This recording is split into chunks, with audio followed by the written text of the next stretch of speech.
it's not easy to speak English because we don't use English in our day. It's not common for us.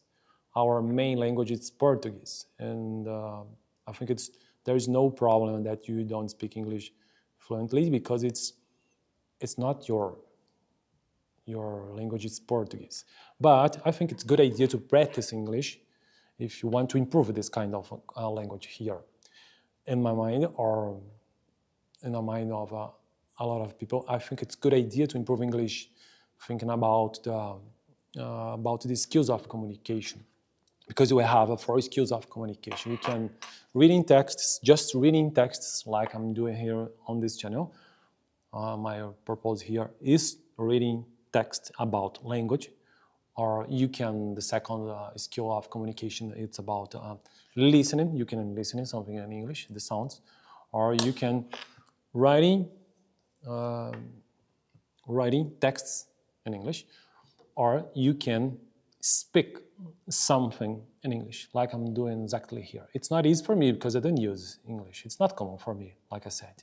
But it's the main idea here, that you can improve English just thinking about the 4 skills of communication. Listening, writing, speaking, or reading are a good idea to thinking about this. In Italian, Spanish, or English, or another language. But for today, let's continue to practice in English, just reading. I'm using here, there's a special book called The Language Files, Materials for an Introduction to Language and Linguistics, because I think it's a good idea to improve English reading about the language, because the concept is about language. It's nice. Material, also in plural, for an introduction to language and linguistics. And I'm here on the file 1.2 about what you know when you know a language. It's the topic here. What do you know when you know a language? It's the title, the main title here.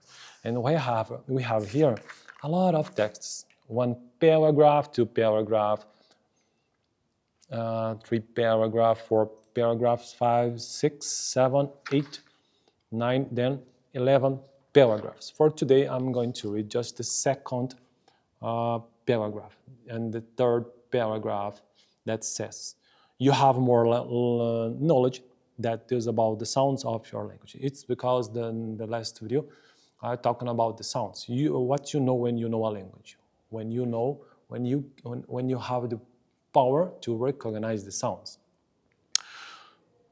You also know how these sounds work together as a system. For instance, you know which sequence of sounds are possibly in different positions.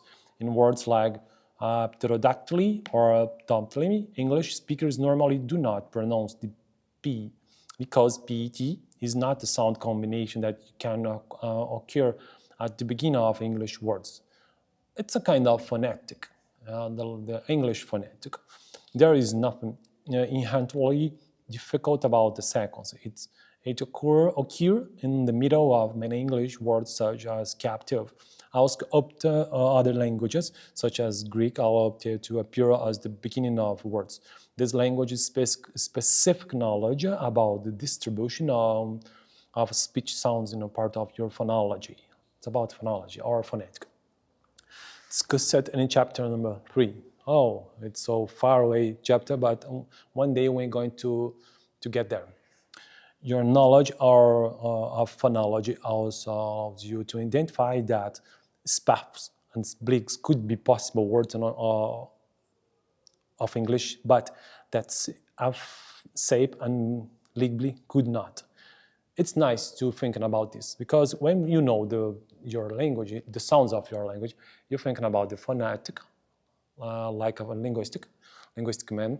You're thinking about phonetic and the phonology, and you think naturally about the possible words in our language, and in this case, in English.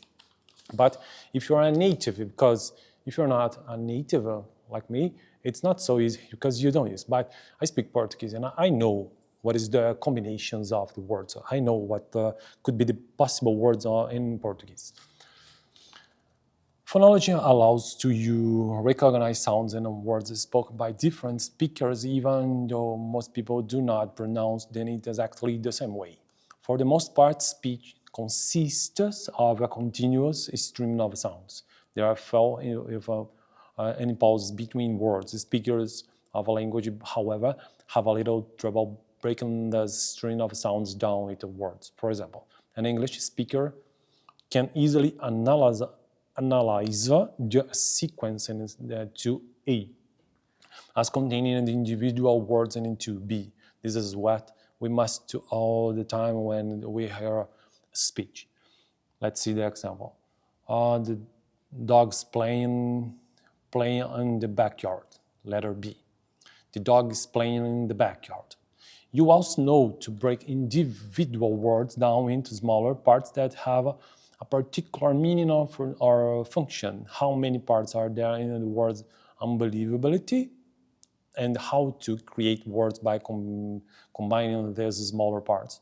That is, you can both produce and comprehend newly composed words that you haven't heard before. For example, ungiraphically, it's difficult to say. You also know which combinations are words and then which ones aren't. Baker and a word, but ear bake is not. Nicely is a word, but bookly is not. That is used to mark that something is ungrammatical in this case. It indicates that these are not possibly words of English. Your knowledge of this and all other facts about word formation comprises your knowledge of morphology. It's about other discussion about morphology and the level of the word. But okay, I think for today it's enough just to practice English. Try to read in texts and record videos, or try to speak someone in English. I think it's good to improve it. Thank you for watching this video. The next video I'm going to continue about what you know when you know a language, and the third, maybe 4 paragraph about syntaxes. Thank you for watching.